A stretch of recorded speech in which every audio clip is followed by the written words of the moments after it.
Welcome to this episode of the $1 Million Mastermind. I'm Larry Weidel, and before we get started, if you want to know exactly how to win again and again, go to weidelonwinning.com/webinar now to watch something I've put together for you. Now let's get going into this episode of $1 Million Mastermind. I'm talking with AJ Jackson. Hello, AJ. Hello, how's it going, Larry? Really well, and we're going to have some fun this afternoon because we're going to talk about winning from a new point of view. And it's interesting to see how these principles play out in all different walks of life, age groups, nationality, background. And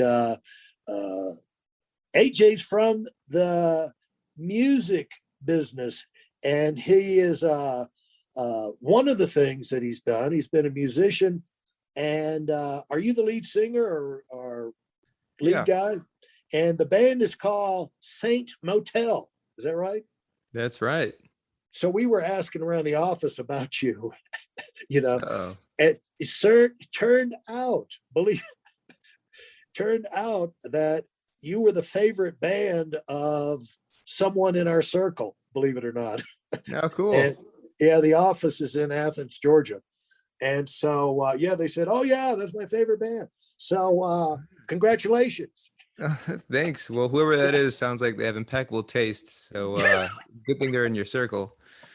So filmmaker, songwriter, record producer, and not just playing with that business, 2 platinums and 1 gold. Is that record or album? Record, I think. Yeah. Record. And so congratulations on all that. And then also just found out that he had a vision situation, needed a certain kind of glass, kind of glasses that didn't exist. So AJ goes out there and invents this. He's the inventor of a new kind of glass, eyewear. So he's got a new company called Aview Eyewear. So congratulations on all of this stuff, AJ. So how did you get going in this, into all of these things? There had to be, as you're growing up, what were you interested in? Obviously music and everything, but how did you get going and get to the point where you're on your own 2 legs doing things you wanted to do? Well, I mean, I feel like I've always kind of had a very active imagination, and that led to me kind of being in my own world for much of the time as being a kid, and needing to create. And I started writing songs when I was like in 2nd grade, and playing them for my elementary school classes. And that's how I kind of always expressed myself growing up. But I think generally what it is music is the quickest form of creative output for me. It's the most satisfying, and it continues to be this like magical mystery of making it. But I went to film school. I make films as well, and that's another form. And these eyewear, these sunglasses that I've created, it's a similar kind of itch that I need to be scratching for some reason. That's just the way my brain's wired. And so at what age now are you deciding I'm going to be, writing? I remember my son, he always saw me playing the guitar, and, he gets 10, 12 years old, probably 12. And, I showed him Deep River Blues, a very complex finger picking thing. The next week he's got a band and he's writing songs. And so kids just dive in, it seems like. What age were you, and how did this come about? My first band was when I was in 7th grade, and it was a ska band called Scottish. A little play on words. At that point in my life, I was playing saxophone in school band. So I was initially the sax. Yeah, sax player. And then I found my dad's bass. Well, the problem with Scottish was there was like 13 kids in the band, like everyone Uh, wanted, you know. yeah. So like it melted down very quickly. I guess that was the first time I saw a band fight. Um, and I found my dad's bass, in his closet and started playing that, and continued in a band with some other kids. And I was always kind of writing music and writing songs, but I was just never intending really to be a singer. I was never intending to be a bassist. I was never intending to be anything. I was just kind of doing it, but we couldn't really find someone to do the singing, so I ended up doing that as well, and then eventually started playing some guitar. um but yeah, I just feel like it was a great way to be exploring the world, in a band. It's such a, it's like a brotherhood. And then eventually when I got to college and formed what would become the band Saint Motel that I'm still in today, that's the point where like you're going and traveling with each other in a small van around the country and meeting people and seeing things, and there's kind of a camaraderie and an excitement to it that is I think very appealing to a young person. So I think, yeah, no question, your son, it makes total sense why he'd gravitate towards that. Now, how did you get going and actually turn that into where you do have gigs and you do have places to go, and because that's a big step, to get out of the garage, and you're actually playing events, you're actually in a van, you're actually going places, and that's a step forward. That didn't happen by itself either. You got to make that happen. Absolutely. And you were kind of mentioning earlier about this podcast being about winning. And I think it's interesting you frame it in that tense, because it really, it's not one, and it's never one. And it's a No, constant no, series of little steps. yeah, And at the time you might not feel like you're winning, but honestly, it's these little things that really are little wins that kind of propel you forward. So, in the case of music, for us to be like, we sell out our first bar, we have our first tour, we have our first opening slot, we hear our first song on the radio, we'd have our first song in a movie, we play this country for the first time, we'd have an international tour, we'd get signed, we all these kind of little baby steps that felt like progress that kept it moving forward. Because especially in an industry like that, there's so much out of your control. You just have to focus on the small steps to get there, and there's a healthy amount of just being naive and something that I think is handy for whatever industry you're in somewhat, which is a beginner's mind, where you don't know what you don't know, and doesn't slow you down because of it. And sometimes having a beginner's mind can help you see things a different way, another way to solve a certain situation or to do something slightly differently. and so uh, the group came together. Uh, how did it come together? How did you handle things? I mean, now all of a sudden you got a team. Decisions have to be made. Again, you're beginners, you're inexperienced, you're figuring it out as you go. How did that evolve? Did some of the bands out there trying like, nobody's in charge, we don't have a leader, even the Beatles, tried to keep that myth alive. Everybody knew John was the leader all along, but it was like somebody's got to come down to call the shot.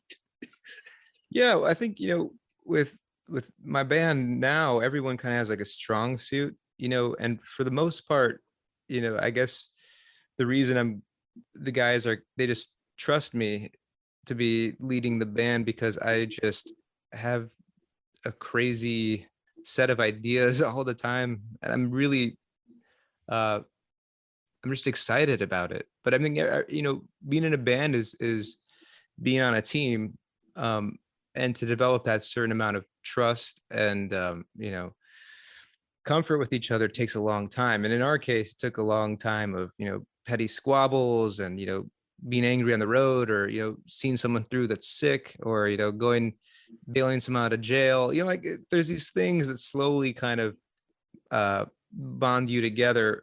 And I think, you know, my work ethic, I think, was one thing that the guys in the band respected, because a lot of times it didn't make sense what we were doing, but I really um, didn't have an alternative in mind. Like I knew there was a way to make it work in some capacity, and I loved making music, and I figured, you know, we'd figure it out. Well, the thing is, a lot, people get stalled right at the beginning about deciding what to do with their life. What am I most interested in? What should I do? And the main thing is, well, what are you interested in now? And then Mark Cuban kind of refines it as like, if you're thinking in terms of your career, what can you do that would be a marketable skill that you could make money at? Because you wind up liking whatever it is that you get good at. But it's like, and what do you want to do? Don't worry about. It's great to think, have a long-term plan, but like, it comes down, what can you get super excited about right now that is like a practical, doable thing that you can meet some people, have some experiences, have some accomplishments, and open some new doors, basically get yourself some more strengths, like if you're on an ice float out in the north, how can you get yourself over to a bigger chunk of ice, a bigger foundation underneath you? What's available to you now? Don't sit around fumbling and stumbling. It's like, move forward now. And usually that path is what you can get most excited about doing.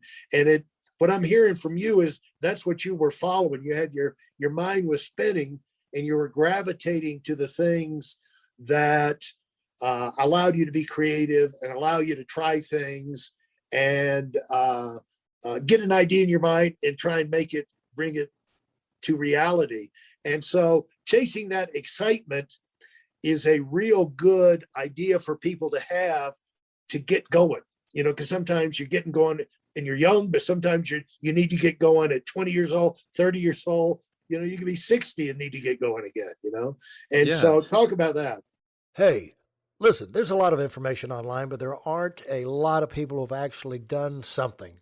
In my case, I've actually built a successful business that's accrued over $5 billion in assets under management and has done well even during trying times.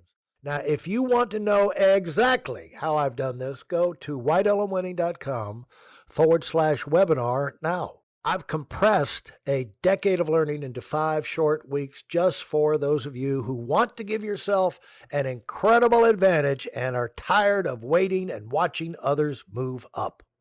I think that's a great point. There's a danger of being excited about the fantasy in the future rather than being excited about what you're passionate about now. So I totally agree with what you're saying. They're not necessarily completely different things, but don't be excited and passionate about some sort of end goal. Be excited and passionate about what you're doing today that, that you find exciting. Like that can perhaps lead you to this end goal, but don't get excited about a fantasy that doesn't exist. Get excited about what excites you now today. And if that's writing, or you really love pretty much anything, you can find a way to turn it into something. If you enjoy running, or you enjoy business, or you enjoy kind of security, or you enjoy, helping other people, you enjoy looking after, your loved ones, you enjoy, making sure cities are organized in a better way, you enjoy hospitality, you enjoy seeing people smile, whatever it is, something that you can get excited today is much more valuable than what you can get excited about a fantasy some many years from now. And then you just end up, doing something to get by to then just, have this fantasy exist. Make your fantasy be something you can do now. Would you? Yeah, that's a great point. Make your fantasies something you can do now. And from the beginning, people need to think about, on their way, kids coming up need to think about turning their butts loose to go for what they're interested in, because some of the greatest artists of all time had their greatest works when they're early 20s, not like it's his only greatest work, but like Michelangelo carved the David statue when he was early, like 22.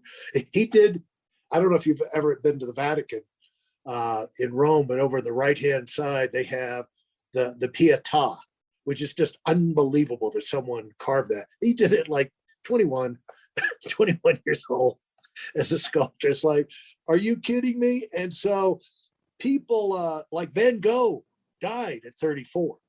Bob Dylan wrote his biggest hits when he's in the young 20s, just getting started coming out of New York. So, turn yourself loose. And another way of looking at it is when you get into a new business, you're young again, you're a rookie again. And don't be afraid to go for it and try stuff and have fun with it, because when you're having fun, that's when you're having fun, other people can have fun. You can make what you're doing fun for other people, but if you're not fired up about it, you're not going to get other people fired up about it. And so chasing that stuff, but it also gives you a strength. Like when you're first, those first experiences you had, you were starting to get experience.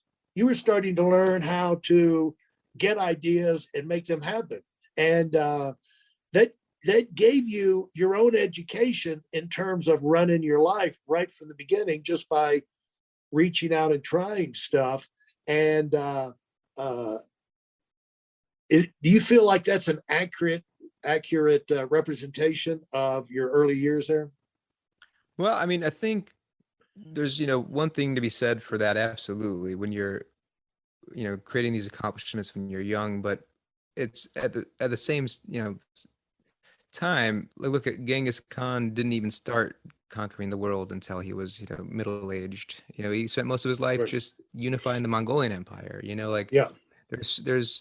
There's also a sense, a lot of times when we were in the UK, which is where we were signed, there's this sense amongst local English people that like, if you don't make it by the time you're like 18 in the music industry, you're done. I don't think is accurate at all. I mean, for us, we didn't even really get signed till we were much older than that. I feel like you don't have to use that as I'm 18 now, like Alexander the Great conquered most of the known world by now at his age. Like,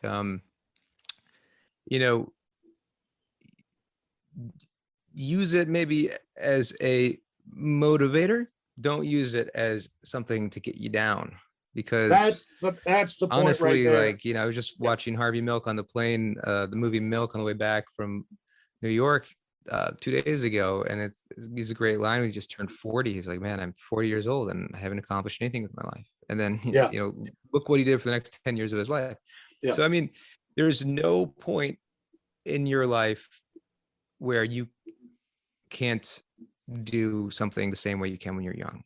I think, particularly with the music industry, I do have other thoughts on that too. And I think, like if you look at my musical heroes and the music when they're young, there's so many factors to why maybe that resonated then.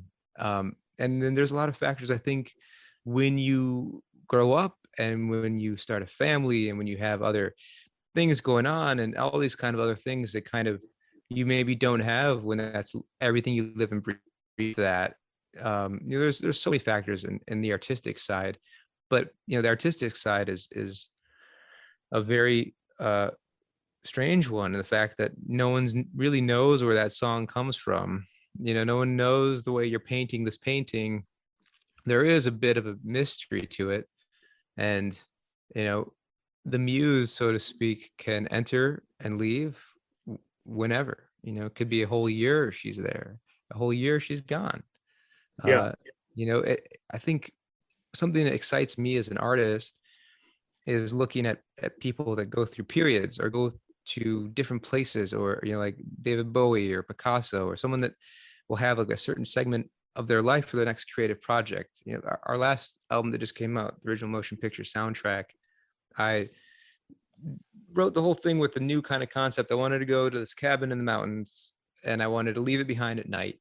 And I wanted during the day to, have a certain kind of regimented structure where I would like write, then I'd meditate, or I'd write some more, and then I'd try something I've never tried before. Really kind of experiment with the structure around which you are creative.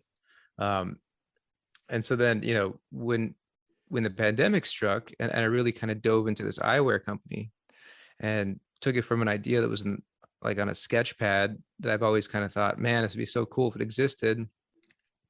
I was like, well, this sounds like a new kind of creative experience, a new kind of, thing for me to wrap my head around and learn from.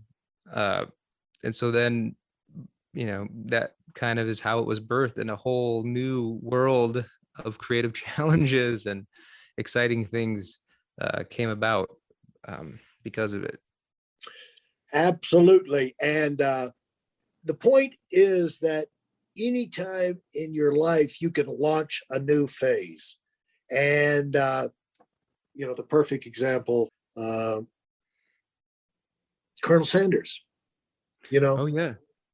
He gets his first, back in the old day, from the South, very proud, didn't want anything from the government. And when he got his first Social Security check, he was personally offended that the government would assume he needed their support. And he started Kentucky Fried Chicken at age 65, and Ray Kroc was 52, I think, before he had his first McDonald brother hamburger out in Southern California, and got intrigued with their systems and wound up buying it. But I mean, he was, mid 50s, and it didn't get off the ground right off the bat either. He had stumbled and fumbled, kind of like starting a band, and have to rearrange things. It is any company. So the main thing is don't rule yourself out from doing great things just because you're in a new arena, and let yourself go. And there's a great quote I'm going to tell you from Jim Carrey. Does a lot of painting now. He doesn't do a lot of acting now. He does a lot of painting. Got a big studio. Did have one in New York City down in Greenwich Village. Now he's got one out in Malibu. And he took Jerry Seinfeld out there, and he said, you could just see the excitement in his face. And he said, what's great, he said, I can come in here and in 1 hour, I've created something that never existed before. Yeah. And that's the excitement. And you can do that in all kind of different areas of life. So thanks for sharing that. If you enjoyed what you've heard and are dead serious about finding out for yourself exactly how this works in the real world, I've taken the most valuable business lessons I've learned over 40 years and put them into something for you to watch. Go to whiteelemwinning.com/webinar now in order to move up as fast as possible. I'm Larry Weidel, and I run the $1 Million Mastermind. Go, go, go.